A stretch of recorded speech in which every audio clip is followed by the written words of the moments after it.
ابلیس کا مطلب ہے مایوس، یہ لفظی معنی، جو رحمت سے مایوس ہو گیا، سمجھا کہ کسی اور کو ہمارے اوپر بڑائی ملنے جا رہی ہے، اللہ کی رحمت سے مایوس، اور پھر اس کے بعد کچھ نافرمانی کی تو اس کے بعد یہ اللہ کی رحمت سے مایوسی تھی جس نے جو سرکشی میں بدل گئی، جو جسے ہیکڑی آپ لوگ کہتے ہیں، جو اس میں بدل گئی۔ یہ بڑی سائیکالوجیکل بات ہے، سائیکالوجسٹ سارے اسے یہ کہتے ہیں، یہ بتاتے ہیں کہ کوئی اگر ڈپریشن میں چلا جائے تو وہ ڈپریشن طرح طرح سے نکلتا ہے، اس کے ڈیفرنٹ ایفیکٹس ہوتے ہیں ڈپریشن کے۔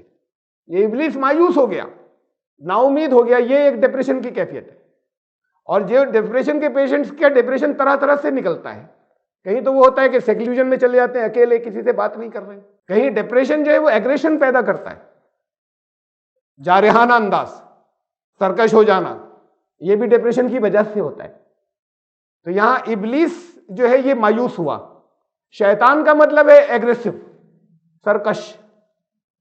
یہاں پہلے کو ابلیس کہا تھا جو وہاں مایوس ہوا تھا، اور اس کے بعد جب جب انسانوں کے ریلیشن شپ میں بات آئی کہ اب انسان سے اس نے بات شروع کی، وہاں سے اس کی سرکشی شروع ہو گئی، وہاں سب جگہ شیطان کا ہے، وہاں ابلیس نہیں کا ہے، وہاں ہر جگہ وہ شیطان ہو گیا ہے۔ اس ڈپریشن سے وہ اس کے اندر یہ ایگریشن آ گیا، وہ اللہ کی بھی نافرمانی کی، اکڑا، اور اس اکڑ کے اندر اب وہ شیطان کو یہ سب اس کے ایکسٹریم، اس کے مایوس ہو جانے کی کیفیات سے اس کے اندر یہ چیز پیدا ہو گئی۔ تو شیطان کے لفظی معنی سرکش، جس کے اندر ایگریشن ہو اور بغاوت ہو۔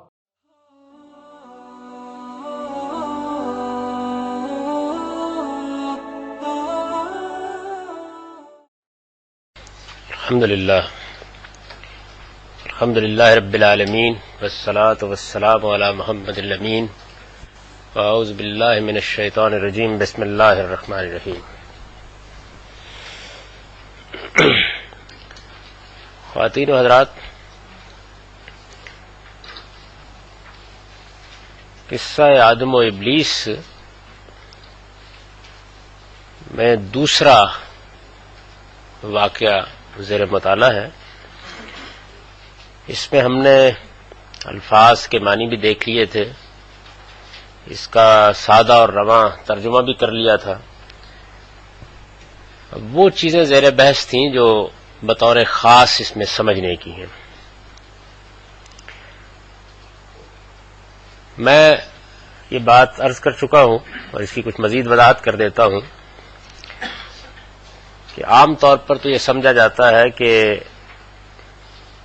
جو جنت مرنے کے بعد ملنے والی ہے، آدم کو اس میں رکھا گیا تھا، لیکن یہ بات نہ قرآن مجید سے معلوم ہوتی ہے اور نہ دوسرے ذرائع سے کوئی ایسی کبھی بات اس کے حق میں ہے۔ قرآن میں یہ بات جیسے بیان ہوئی ہے، اس سے صاف یہی معلوم ہوتا ہے کہ اسی دنیا میں، یعنی جب آدم کی پیدائش ہوئی اور اللہ تعالیٰ نے ان کو برگزیدہ کیا، ان کو سرفراز کیا، تو اس کے ساتھ ہی ان کے لیے ایک باغ میں رہنے کا اہتمام کر دیا گیا۔ تورات سے تو یہ بھی معلوم ہوتا ہے کہ یہ دجلہ اور فرات کی وادی میں کوئی باغ تھا، اس میں مزید اس کی تصریح مل جاتی ہے۔ قرآن مجید نے بھی اس کا جس طرح سے ذکر کیا ہے، کیونکہ ہمارے ہاں یہ ہوتا ہے کہ بہت سی چیزیں اصطلاح بن جاتی ہیں تو ہم ان کو قرآن میں پڑھنا شروع کر دیتے ہیں، اس میں اس جنت کی طرف کوئی اشارہ نہیں، بلکہ اس کا صحیح ترجمہ یہی ہوگا کہ تم اور تمہاری بیوی دونوں اس باغ میں رہو، یعنی کسی باغ کی طرف اشارہ کر کے یہ بتایا گیا کہ اس میں جا کر رہو۔ چنانچہ وہ وہاں رہے اور وہاں ان کو یہ ہدایت کی گئی کہ وَكُلَا مِنْهَا رَغَدًا حَيْثُ شِئْتُمَا وَلَا تَقْرَبَا هَٰذِهِ الشَّجَرَةَ فَتَكُونَا مِنَ الظَّالِمِينَ۔ یعنی جو چیز اب سمجھنے کی ہے وہ یہ ہے کہ ان سے یہ کہا گیا کہ اس باغ میں آپ اطمینان کے ساتھ رہیے، جو کھانا پینا ہے آپ کھائیں پیئیں، اس میں آپ پر کوئی پابندی نہیں ہے۔ یہ جو الفاظ ہے کُلَا مِنْهَا رَغَدًا حَيْثُ شِئْتُمَا، تو یہ اصل میں اس آزادی کو بیان کرتے ہیں جو آزادی انہیں وہاں عطا کر دی گئی۔ قرآن مجید نے دوسری جگہ اس باغ کی مزید تفصیل کی ہے سورہ طٰہٰ میں، اور وہاں یہ بتایا ہے کہ ان کے لیے ہر طرح کی معیشت کا اہتمام کر دیا گیا، نہ ان کو وہاں کوئی دھوپ کا اندیشہ تھا، نہ ان کو وہاں کوئی لباس کی اس طرح کی ضرورت تھی، نہ ان کو کوئی ایسا مسئلہ درپیش تھا کہ وہ کھائیں گے کیا پئیں گے کیا، بلکہ ایک ایسی جگہ ان کے لیے منتخب کر دی گئی کہ جس میں اس وقت کی ضرورتوں کے لحاظ سے زندگی کی جتنی بھی چیزیں ہیں وہ میسر ہو گئی ان کو. یہ بیان کر دیا قرآن مجید نے دوسری جگہ. تو اس باغ میں وہ رہے. اب اس باغ میں رہنے کے بعد اللہ تعالیٰ یہ کہتے ہیں کہ یہاں آپ ہر چیز فراغت کے ساتھ کھائیں پیئیں، آپ پر کوئی پابندی نہیں ہے، لیکن پھر وہی اسلوب ہے، اس درخت کے قریب نہیں جانا. اب ظاہر ہے کہ جب آپ باغ کا ذکر کر کے یہ کہیں گے کہ اس درخت کے قریب نہیں جانا، تو آدمی کی توجہ کسی درخت کی جانب ہوتی ہے. تو لوگوں نے اس میں پھر بہت سی کیا سرائیاں کی ہیں. کسی نے کہا یہ گندم کا درخت تھا، اور اصل میں گندم ہے جس کو کھا لینے کے نتیجے میں آدمی کے ساتھ یہ سب کچھ ہو گیا. اور بھی بہت سی اس کی تعویلات توجیحات کی گئی ہیں. تورات میں اس طرح کی تعبیر بھی ملتی ہے کہ یہ خیر و شر کا درخت تھا، یہ معرفت کا درخت تھا. اس طرح کی تعبیرات بھی قدیم صحائف میں ملتی ہیں.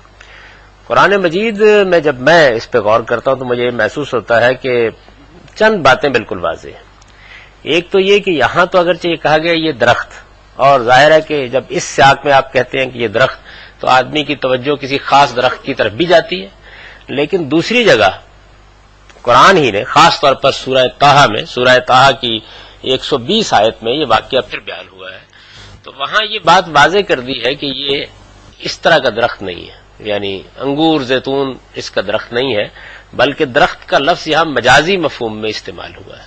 یعنی یہ بات واضح کر دی ہے قرآن مجید نے. کیوں؟ اس کی وجہ یہ ہے کہ وہاں اس کو شجرۃ الخلد کہا گیا ہے، ہمیشگی کا درخت. تو یہ تعبیر خود بتا رہی ہے کہ قرآن گندم کا یا انگور کا کوئی پودا نہیں مراد لے رہا، یا کوئی زیتون کا اور انجیر کا پودا نہیں مراد لے رہا، بلکہ وہ ایک دوسری تعبیر اختیار کر رہا ہے. اچھا، پھر یہ بات بھی قرآن نے بیان کی ہے تصریح کے ساتھ کہ شیطان نے ان سے یہ کہا کہ اگر تم اس درخت کا پھل کھا لیتے ہو تو اس کے نتیجے میں تم کو نہ صرف یہ کہ ہمیشگی حاصل ہو جائے گی، بلکہ فرشتوں ہی کی طرح تم بھی انسانی معاملات سے بالاتر ہو جاؤ گے. یہ بات کہی. اس سے یہ بات بھی معلوم ہوتی ہے کہ اللہ تعالیٰ نے یہ تو مہلت دے رکھی ہے وسوسہ ڈالنے والوں کو، ترغیب دینے والوں کو، کہ وہ اپنے پیچھے لوگوں کو لے کر جائیں، لیکن بہرحال ان کو حملہ کرنے کے لیے کوئی ایسی چیز چاہیے ہوتی ہے کہ جو بجائے خود خیر ہو. یعنی اس کو وہ تزیین کر کے پیش کرتے ہیں، کسی برائی کو بھی اچھائی کر کے پیش کرتے ہیں، تب جا کر انسان اس کی طرف لپکتا ہے، کیونکہ اصلاً انسان خیر کو چاہنے والا ہے، اصلاً وہ اچھائی کو چاہنے والا ہے. یہ معلوم ہوتا ہے اس سے. پھر یہ ہے کہ جب یہ کہا گیا کہ آپ اس درخت کے قریب نہ جائیں تو اس کے کچھ نتائج بیان کیے گئے. یعنی یہاں تو یہ تفصیل نہیں بیان ہوئی، سورہ طٰہٰ میں اس کے کچھ نتائج بیان کیے گئے ہیں. یہ بیان کیا گیا ہے کہ جیسے ہی انہوں نے درخت کا پھل کھایا تو ان کی شرمگاہیں ان پر نمایاں ہو گئی. یعنی یہ بات بھی قرآن نے واضح کر دی ہے. وَاتَّفِقَ يَخْصِفَانِ عَلَيْهِمْ مِنْ بَرَقِ الْجَنَّةِ، اور جیسے ہی وہ اس کیفیت سے باہر آئے اور ان کی شرمگاہیں ان پر نمایاں ہوئیں تو انہوں نے درختوں کے پتے اپنی شرمگاہوں پر رکھنا شروع کر دیے، یعنی ڈھانپنا شروع کر دیا. یہ بات بھی اس سے معلوم ہوتی ہے. تو اس وجہ سے میرا اپنا جو رجحان ہے وہ میں نے یہاں بیان کر دیا ہے. وہ یہ ہے کہ یہ در حقیقت شجرہ تناسل ہے، اور اس کے لیے بھی ہم شجر کا اور شجرہ کا لفظ مجازی مفہوم میں بولتے ہیں. یعنی ہم بھی یہ کہتے ہیں کہ آپ کا شجرہ نسب کیا ہے، تو اس میں شجرہ کا لفظ اصل میں ایک مجازی مفہوم میں بولا جا رہا ہوتا ہے. اس کا مطلب یہ ہوتا ہے کہ آپ کے ہاں آپ کی نسل جیسے چلی آ رہی ہے، اس میں باپ دادا کون ہے، اس سے بھی ایک درخت ٹری وجود میں آ جاتا ہے. گویا جیسے کہ آپ دیکھتے ہیں کہ ایک بیج سے چیزیں پھوٹتی ہیں، شاخیں نکلتی ہیں. تو انسان کا جو ذل و شوق کا تعلق ہے، جس تعلق کے نتیجے میں آدم کی ذریت آگے بڑھی ہے، یعنی آدم ایک فانی مخلوق، اس کو بہرحال دنیا سے جانا تھا. اگر وہ میاں اور بیوی کی حیثیت سے زندگی بسر کرنے کے لیے تیار نہ ہوتے یا یہ تعلق آپس میں قائم نہ کرتے تو اس کا لازمی نتیجہ یہ نکلتا کہ بس معاملہ ختم ہو جاتا. تو شیطان نے اسی جگہ سے ان کو کہا. یہ پابندی بالکل ایسے ہی ہے جیسے کہ اللہ تعالیٰ اب بھی اپنی اطاعت کے لیے رمضان کے مہینے میں پابندی لگا دیتے ہیں، میاں بیوی کے درمیان پابندی لگا دیتے ہیں. تو معلوم ہوتا ہے کہ ان کو میاں اور بیوی کی حیثیت سے وہاں رکھنے کے بعد یہ کہا گیا کہ آپ جو بھی نعمتیں آپ کو حاصل ہیں ان سے فائدہ اٹھائیں، لیکن اس درخت کے یعنی مجاز کے مفہوم میں کہا اس درخت کے قریب آپ نہیں جائیں گے. اس میں چونکہ انسان کے اندر ایک فطری کشش رکھی گئی ہے تو معلوم ہوتا ہے کہ شیطان نے اسی چیز کو ابھارنا شروع کیا, یعنی وسوسہ ڈالنا شروع کیا, رغبت دلانا شروع کی. اور چونکہ اس طرح کی صورتحال میں ایک خاص طرح کی کیفیت بھی آدمی پر طاری ہو جاتی ہے اور بعض اوقات وہ بھول جاتا ہے اس کیفیت میں کہ اس کو اس چیز سے روکا گیا تھا. یہ معاملہ جو ہے یہ اب بھی انسانوں کو پیش آتا ہے اور بالکل اسی طریقے سے پیش آ جاتا ہے, لیکن جب وہ اس کیفیت سے نکلتا ہے تو پھر ہوش کے ساتھ سوچنا شروع کر دیتا ہے کہ یہ میں کیا کر بیٹھا ہوں. بالکل یہی صورت قرآن مجید نے بتایا ہے کہ ان کے ساتھ بھی ہوئی, یعنی جب وہ اس مرحلے سے گزر گئے تو اس کے بعد یک بیک یہ محسوس ہوا کہ یہ تو اللہ کے حکم کی خلاف ورزی ہو گئی, اللہ کے حکم کی خلاف ورزی ہو گئی. یعنی یہ نہیں کہ وہ ان کے لیے کوئی بدکاری کی نوعیت کی چیز تھی, ایسی پابندی تھی جیسے میاں بیوی کے تعلق کے اوپر آپ رمضان کے مہینے میں بھی اللہ کی اطاعت کو دیکھنے کے لیے پابندی لگا دیتے ہیں, حالانکہ وہ تعلق جائز ہوتا ہے ان کے ساتھ. تو میں اس کو اس طرح سمجھتا ہوں, یعنی میرے نزدیک جو اصل مسئلہ پیش آیا وہ یہ ہے. چنانچہ میں نے اس کے اوپر یہ نوٹ لکھا ہے کہ سورہ طٰہٰ کی آیت 120 میں اسے شجرۃ الخلد کہا گیا ہے. اس سے واضح ہے کہ لفظ شجرہ یہاں مجازی مفہوم میں ہے, یعنی یہ حقیقی درخت کے معنی میں نہیں ہے, کیونکہ ہمیشگی کا درخت, خیر و شر کا درخت, اگر آپ یہ تعبیر اختیار کریں گے تو یہ تو فیصلہ ہو گیا پہلے ہی مرحلے میں کہ اب یہ گیہوں کا درخت نہیں ہے, انگور کا درخت نہیں ہے, انجیر کا درخت نہیں ہے, یہ وہ درخت نہیں. قرآن نے جب یہ بات کہہ دی, اور یہ بات بھی بالکل واضح ہوتی ہے کہ شیطان نے کیا کیا ہوگا. یعنی اس نے یہ کہا ہوگا کہ تم تو فانی مخلوق ہو, تمہاری اگر کوئی ہمیشگی کی ضمانت ہو سکتی ہے تو اسی راستے سے ہو سکتی ہے, اور کوئی شک نہیں کسی راستے سے ہوئی ہے. یعنی انسان اس دنیا کے اندر اگر آدم کی حیثیت سے بحیثیت مجموعی موجود ہے تو وہ اصل میں اسی راستے سے موجود ہے. آج وہ اس راستے کو بند کر دے تو اس کے بعد فنا ہو جائے گا, یعنی ایک نسل چاہیے بس, خاتمہ ہو جائے گا.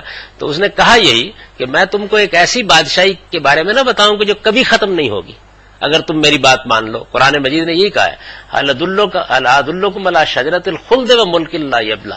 دوسری جگہ قرآن کے الفاظ یہ ہیں کہ کیا میں تم لوگوں کو وہ درخت نہ بتاؤں کہ جس کا پھل کھانے کے نتیجے میں تم لوگ ہمیشہ جیو گے اور تمہیں ایک ایسی بادشاہی حاصل ہو جائے گی جو کبھی ختم نہیں ہوگی.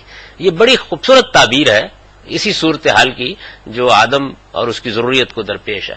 یعنی اگر وہ اس درخت کا پھل نہ کھاتے تو خاتمہ ہو جاتا, موت واقع ہو جاتی, اور موت بہرحال آنا تھی, 1000 سال بعد آتی, 500 سال بعد آتی. اس کے بعد آدم اور اس کی ضروریت کے لیے آگے بقا کا کوئی اہتمام نہیں تھا. یہی چیز تھی کہ جو بقا کا اہتمام کر سکتی تھی. یہ بجائے خود تو ایک اچھی چیز تھی, شیطان نے اسی کو مسئلہ بنا لیا, اور مسئلہ بنا کے اللہ تعالیٰ نے روک رکھا ہوا تھا, اس کی خلاف ورزی کرا دی. اللہ نے کیوں روک رکھا تھا یہ ہم آگے زیر بحث لائیں گے. شجرۃ الخلد کے لفظ سے جو معنی متبادر ہوتے ہیں اور اس درخت کا پھل کھانے کے جو اثرات قرآن کے دوسرے مقامات پر بیان ہوئے ہیں, یعنی ایک تو ہمیشگی کا درخت, تو یہ سمجھنا پڑے گا نا کہ ہمیشگی کا درخت کس معنی میں. اگر قرآن خود کہتا ہے کہ وہ ہمیشگی کا درخت تھا جس کے بارے میں نفی نہیں کی, یعنی شیطان نے کہا کہ وہ ہمیشگی کا درخت ہے, میں تمہیں بتاتا ہوں کہ تم اس کا پھل کھاؤ گے تو نتیجہ کیا نکلے گا. تو قرآن مجید اس کی نفی نہیں کی کہ وہ ہمیشگی کا درخت نہیں تھا, یعنی وہ ہمیشگی کا درخت ہی تھا جس کا پھل انہوں نے کھا لیا. تو ہمیشگی کا درخت جو ہے اگر آپ بھی غور کریں تو کس چیز کو کہیں گے, یعنی یہ ہمیشگی کا درخت ہی ہے. اصل میں اسی درخت سے یہ سب شاخیں پھوٹ رہی ہیں اور اربوں کی تعداد میں ضروریت آدم نسلاً بعد نسل سامنے آ رہی ہے. تو اس کے جو اثرات پھر بیان ہوئے ہیں وہ بھی بالکل واضح ہے. یعنی آخر سوال یہ ہے کہ اللہ نے ایک درخت کے بارے میں کہا یہ انجیر کا درخت نہ کھانا, یہ کھجور کا درخت نہ کھانا. تھوڑی دیر کے لیے جو عام طور پر لوگ سمجھتے ہیں وہی بات مان لیجئے. سوال یہ ہے کہ اگلے جملے کا کیا مطلب ہے جو قرآن کہہ رہا ہے کہ جیسے ہی انہوں نے پھل کھایا, جیسے ہی اس کا پھل کھا لیا تو بدت لہما سوآتہما, ان کی شرمگاہیں ان پر واضح ہو گئی. وجہ نہیں ہے نا یہ بات کہنے کی. واتفقا یخصفان علیہما من ورق الجنہ, یعنی ظاہر ہے کہ وہ شعور جو تھا وہ اصل میں تو اسی تعلق کے حوالے سے پیدا ہوا ہے. جیسے ہی وہ سارا معاملہ ہو گیا, پہلی بار ہوا ہے, پہلی مرتبہ. ہمارے لیے تو یہ چیز جو ہے یا اصل میں ماضی کا ورثہ بھی بن گئی ہے, تو ظاہر ہے کہ وہ احساسات نہیں ہوتے. لیکن جب پہلی بار یہ معاملہ ہوا ہے تو اس پہلی بار معاملے کے جو فطری اثرات ہونے چاہیے بیان ہو گئے. شرم کا احساس نمودار ہوا ہے, شرم کے احساس نے فوراً اس جانب توجہ دلائی ہے, اور پھر اس کے بعد وہ درختوں کے پتے لے کے ڈھانپنے لگ گئے اپنے آپ. یعنی جو نتیجہ بیان ہو رہا ہے وہ نتیجہ بھی گیہوں کے درخت کا کیسے ہو سکتا ہے, انجیر کے درخت کا کیسے ہو سکتا ہے. یعنی انجیر کا پھل کھانے کے نتیجے میں یا گیہوں کا پھل کھانے کے نتیجے میں آخر شرمگاہیں کیوں نمایاں ہو جائیں گی, کوئی وجہ نہیں ہے اس بات کی. پھر یہ کہ بعض لوگوں نے یہ تعبیر کی ہے کہ ان کو کوئی لباس پہنایا گیا تھا جو درخت کا پھل کھاتے اتر گیا. یعنی دونوں میں کیا منطقی تعلق ہے, کسی درخت کا پھل کھانے سے لباس کیوں اترے گا؟ تو میرے نزدیک یہ بڑی خوبصورت تعبیر ہے. ظاہر معاملہ ایسا ہے کہ قرآن نے اس کو بیان اس طرح سے کیا ہے کہ جس کے نتیجے میں بات کہہ بھی دی ہے اور بات نمایاں بھی نہیں کی. بہت خوبصورتی سے بیان کر دیا ہے کہ شیطان نے ان سے کہا کہ آؤ میں تم کو ہمیشگی کے درخت کے بارے میں نہ بتاؤں، پھل کھا لو گے تو اس کے بعد ایسی بادشاہی حاصل ہو جائے گی جو کبھی ختم نہیں ہوگی. تو جیسے ہی انہوں نے اس درخت کا پھل چکھا تو ان کی شرمگاہیں ان پر نمایاں ہو گئی اور وہ درختوں کے پتے اپنی شرمگاہوں پر رکھنے لگ گئے. تو میرا خیال یہ ہے کہ زلیخا اتنی واضح ہے کہ اس میں اب زن بود کے مرد کی بحث نہیں کرنی چاہیے. واضح ہے کہ صورتحال کیا ہوئی. شجرۃ الخلد کے لفظ جو معنی متبادر ہوتے ہیں اور اس درخت کا پھل کھانے کے جو اثرات قرآن کے دوسرے مقامات پر بیان ہوئے ہیں، دونوں اس بات کی طرف صاف اشارہ کرتے ہیں کہ اس سے مراد وہی شجرہ تناسل ہے جس کا پھل کھانے ہی سے انسان اس دنیا میں اپنے آپ کو باقی رکھے ہوئے. لیکن آج بھی دنیا میں اس کے لیے سب سے بڑی آزمائش اگر کوئی ہے تو یہی درخت ہے. ابلیس نے استدلال کیا، اس کا استدلال دوسری جگہ نقل ہوا ہے کہ مجھے آپ نے آگ سے پیدا کیا، میں برتر ہوں، میں سجدہ ریز نہیں ہوگا. تو گویا اپنی نسلی برتری، اپنی خلقت کی برتری، اپنے آپ کو کسی بھی لحاظ سے بڑا سمجھنا، یہ در حقیقت حقائق سے آدمی کو گریزاں کرنے کا باعث بنتا ہے. دنیا میں یہ بڑی آزمائش ہے، بڑا امتحان ہے.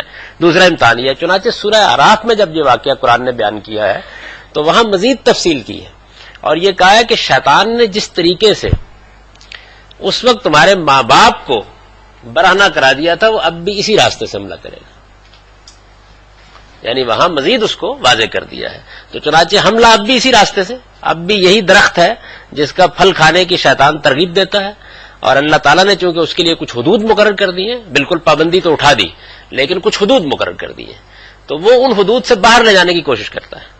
اب بھی یہی کرتا ہے اور اس امتحان ہی میں انسان بالعموم ناکام ہوتا ہے. اگر آپ پوری دنیا کی تاریخ کا مطالعہ کریں، اپنی زندگی کا مطالعہ کریں، آپ گرد و پیش کو دیکھیں، آپ انسانی نفسیات کو پڑھیں تو آپ یہ دیکھیں گے کہ اگر بڑے جرائم جہاں سے پیدا ہوتے ہیں ان کو آپ متعین کرنا چاہیں دو ہی چیزیں کریں گے، ایک انانیت ہے اور دوسرے جنس. یعنی یہیں سے اصل میں باقی سب چیزیں اس سے پھوٹتی ہیں. یعنی قتل، قتال، فساد وہ بھی یہیں سے پھوٹتے ہیں جتنے بھی ہیں، لیکن وہ اصل میں نتیجہ نکلتا ہے اس کا. وہ بھی انانیت ہوتی ہے آدمی کی. جب وہ اس طرح کے اقدامات کرتا ہے تو در حقیقت کہیں اس کی انا مجروح ہو جاتی ہے، کہیں اس کے مفادات مجروح ہو جاتے ہیں، کہیں اس کے تحفظات مجروح ہو جاتے ہیں.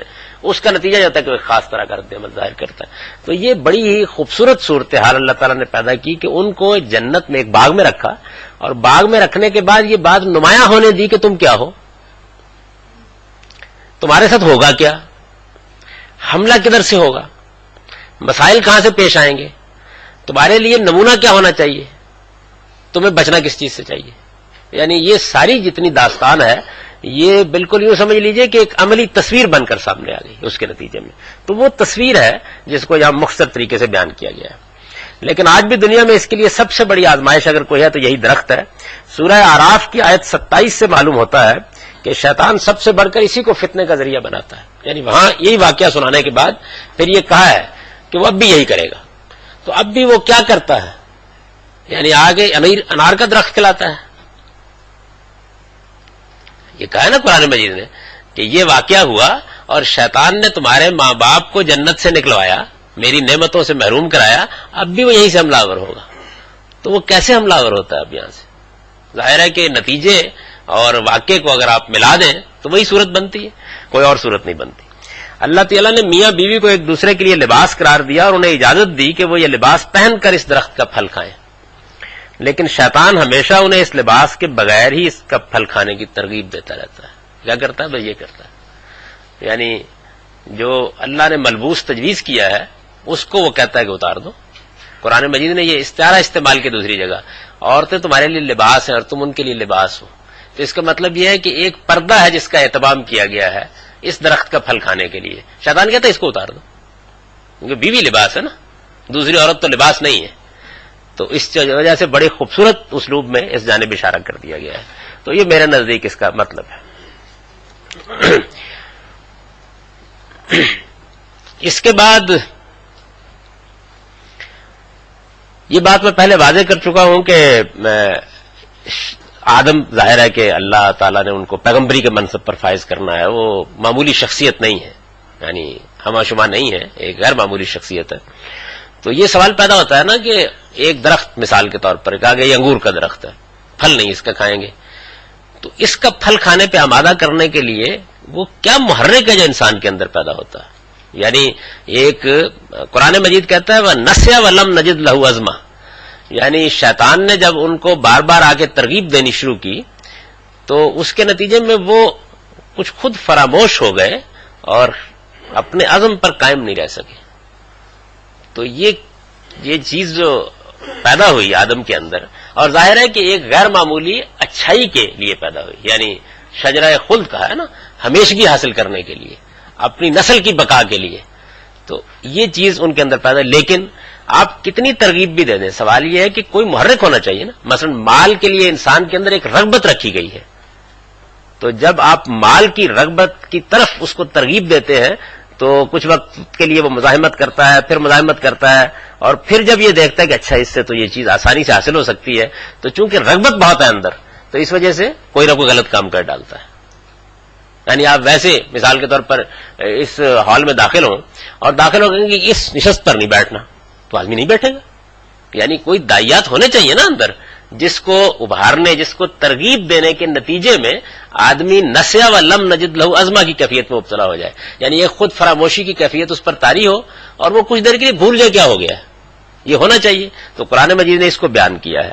اب ظاہر ہے کہ اس نے کہا جی میں حیات جاویدہ اور ابدی بادشاہی کا راز آپ کو بتانے والا ہوں.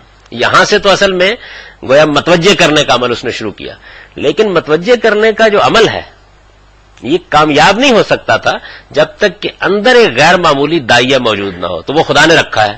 تو آپ دیکھیں کہ وہ ترغیب جب بڑھتی چلی گئی ہے تو پھر جسمانی قرب نے وہ کیفیت بھی پیدا کر دی ہے کہ جس میں نسیہ لم نجد لہو عزما کی کیفیت پیدا ہو جائے. میں نے اس کو بھی ایک اچھے اسلوب میں بیان کر دیا ہے. یعنی اچھا، میں اس معنی میں نہیں کہہ رہا کہ میرا اسلوب اچھا ہے، بات یہ ہے کہ ایسا اسلوب کہ جس میں بات کچھ پردے میں رہ جائے. اس نے آدم و حوا سے کہا کہ حیات جاویدہ اور ابدی بادشاہی کا راز اسی درخت کے پھل میں ہے جسے تمہیں محروم کر دیا گیا. انہوں نے کہا بات یہیں سے ہونی ہے. چنانچہ اس ترغیب سے، اور تورات میں تو خیر وہ تعبیر بھی ہے اور تالمود میں بھی ہے کہ وہ باغ کے درمیان کا پھل تھا، باغ کے درمیان کا پھل تھا، بار بار اس کو بیان کیا.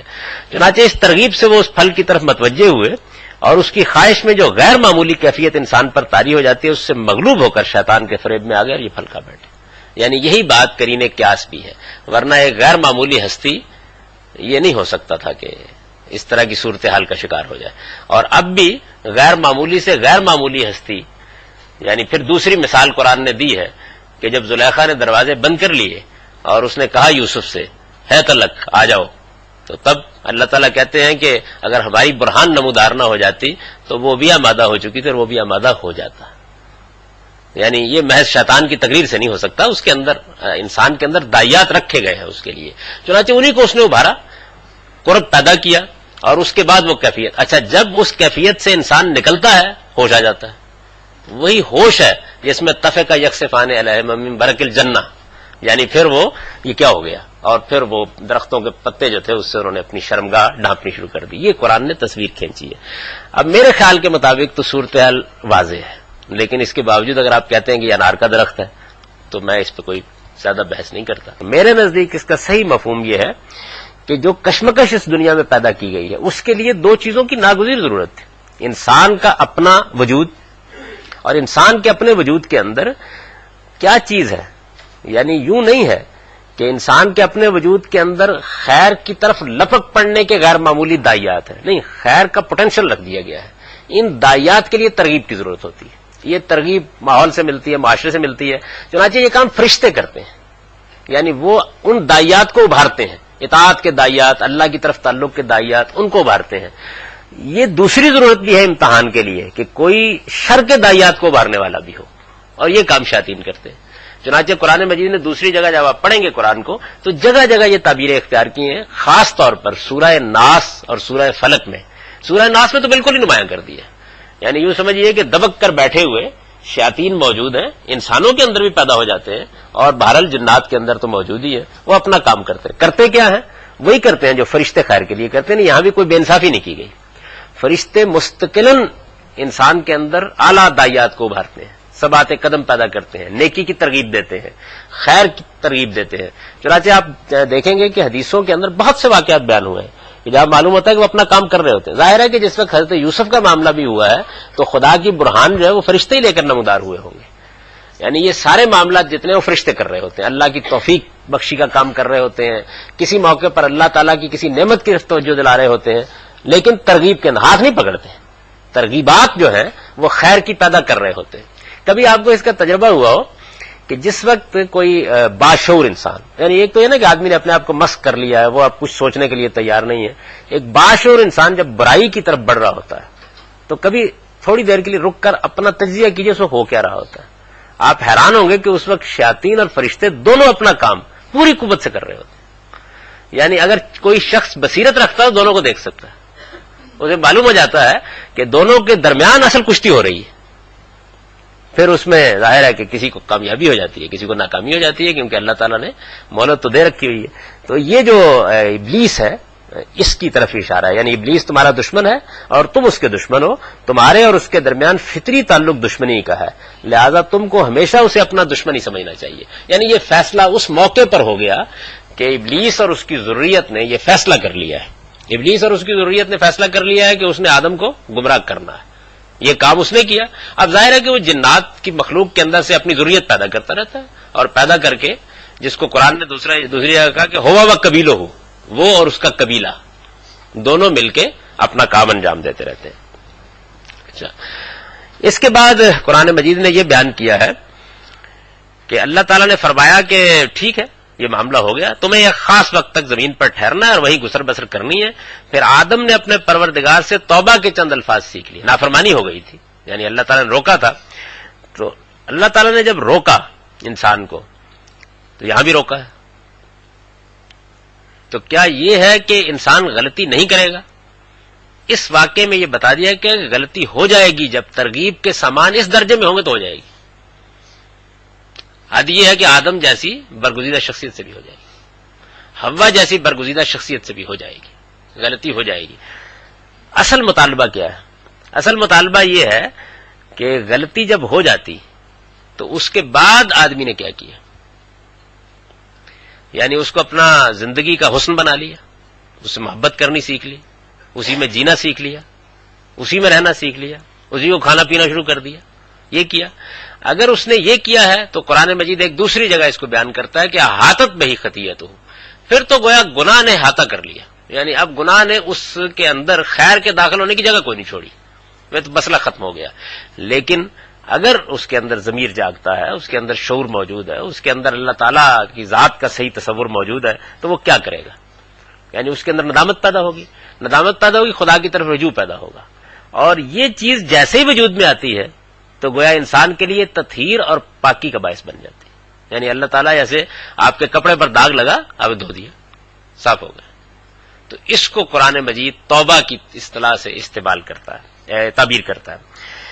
میں نے لکھا کہ اس سے اللہ تعالیٰ کی سنت معلوم ہوتی ہے کہ انسان جب گناہ کر لینے کے بعد ندامت اور شرمندگی کے ساتھ اپنے پروردگار کی طرف متوجہ ہوتا ہے، یعنی جب انسان یہ فیصلہ کر لیتا ہے کہ مجھے ندامت بھی ہے، میں شرمندہ بھی ہوں، میں اس سے نکلنا چاہتا ہوں، اور اپنے رب کی طرف متوجہ ہوتا ہے، تو وہ نہ صرف یہ کہ اسے توبہ کی توفیق دیتا ہے، یہ آدم کو حاصل ہو گئی، بلکہ اس کے لیے موضوع الفاظ بھی اس کے دل میں ڈال دیتا ہے.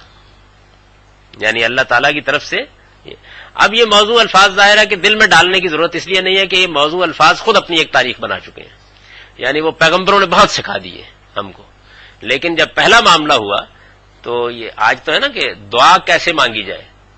آپ خیال کریں گے اصل میں جو چیز میسر ہو جاتی ہے آدمی نہیں جانتا کتنی مشکل سے میسر ہوئی تھی. خدا سے دعا کیسے مانگی جائے، توبہ کیسی کی جائے، مغفرت کیسے طلب کی جائے، یہ ہمیں پیغمبروں نے سکھایا ہے، اور اتنے خوبصورت الفاظ میں سکھایا ہے، اتنے اعلیٰ اسالیب میں سکھایا ہے کہ ہم آج محتاج نہیں ہیں اس معاملے میں. لیکن آپ تھوڑی دیر کے لیے سوچئے کہ اگر ایسا نہ ہو، اور جنہوں نے پیغمبروں سے یہ ہدایت نہیں پائی ان کے ساتھ کیا گزرتی ہے، ان کی دعائیں دیکھ لیجئے ان کے ساتھ کیا معاملہ ہوتا ہے. تو اللہ تعالیٰ موضوع الفاظ ڈال دیتا ہے. آدم علیہ السلام کو جو الفاظ اس موقع پر اللہ تعالیٰ نے سکھائے وہ سورہ اعراف کی آیت 23 میں بیان ہوئے ہیں. سورہ اعراف کی جو آیت 23 ہے اس میں وہ الفاظ بھی بیان ہو گئے ہیں. اللہ تعالیٰ نے یہ سکھایا کہ اس طریقے سے آپ یہ دعا کر سکتے ہیں. اب ہوا کیا، یعنی انسان نے جیسے ہی وہ الفاظ سیکھے تو ان کے ذریعے سے فوراً توبہ کرنے کے لیے آمادہ ہو گیا. یعنی شیطان نے بھی ابلیس نے بھی غلطی کی. اللہ تعالیٰ نے توجہ دلائی کہ یہ تم نے کیا کیا ہے, یعنی خدا کے سامنے کرتے ہو. اس نے کہا کہ جی بات یہ ہے کہ آپ نے مجھے تو آگ سے پیدا کیا تھا, جس کو مٹی سے پیدا کیا ہے, اس کے بعد یہ کیا دھاندلی شروع کر دیا آپ نے, آپ کہتے ہیں کہ اس کے سامنے میں سجدہ ریز ہو جاؤں, یہ تو میری احانت ہے. تو قرآن نے کہا ابا واستکبر, یعنی اس نے انکار کر دیا اور اس کے اندر تکبر پیدا ہو گیا. تکبر اتنا بڑا جرم ہے, وہی انانیت. تکبر کیا چیز ہے, اس کو حضور نے بیان کیا نا. ایک موقع پر پوچھا کسی نے کہ کیا اپنے آپ کو اچھا سمجھنا, اپنی کوئی خوبی محسوس کرنا, کوئی اچھا لباس پہن لینا, اچھا گھر بنا لینا, یہ تکبر ہے؟ تو حضور نے فرمایا نہیں, کوئی چیز تکبر نہیں ہے. تکبر یہ ہے کہ بطر الحق و غمت الناس, تم دوسروں کو حقیر سمجھو اور کسی صحیح بات کے سامنے ڈٹ جاؤ, یہ تکبر ہے. تو یہ جو تکبر ہے اس کا اظہار شیطان سے ہوا. اور قرآن نے ایک دوسری جگہ یہ بیان کیا ہے کہ اللہ تعالیٰ جنت میں کسی مستکبر کو, تکبر کرنے والے کو داخل نہیں کرے گا. اونٹ سوئی کے ناکے میں داخل ہو سکتا ہے, مستکبر جنت میں نہیں جا سکتا. یعنی یہ اصل میں وہ جرم ہے جو ابلیس سے ہوا ہے, اور اسی پر متنبع کیا گیا ہے. انسان جب غلطی کرتا ہے, گناہ کرتا ہے, تو غلطی اور گناہ تکبر نہیں ہے. یعنی آدم سے غلطی ہوئی, جیسے ہی رجوع ہوا تو فوراً اپنے رب کی طرف پلٹے. اللہ تعالیٰ نے توبہ کے الفاظ القاء کیے تو فوراً زبان پر آ گئے اور اپنے پروردگار کے سامنے سجدہ ریز ہو کے انہوں نے اپنے مالک سے معافی مانگ لی.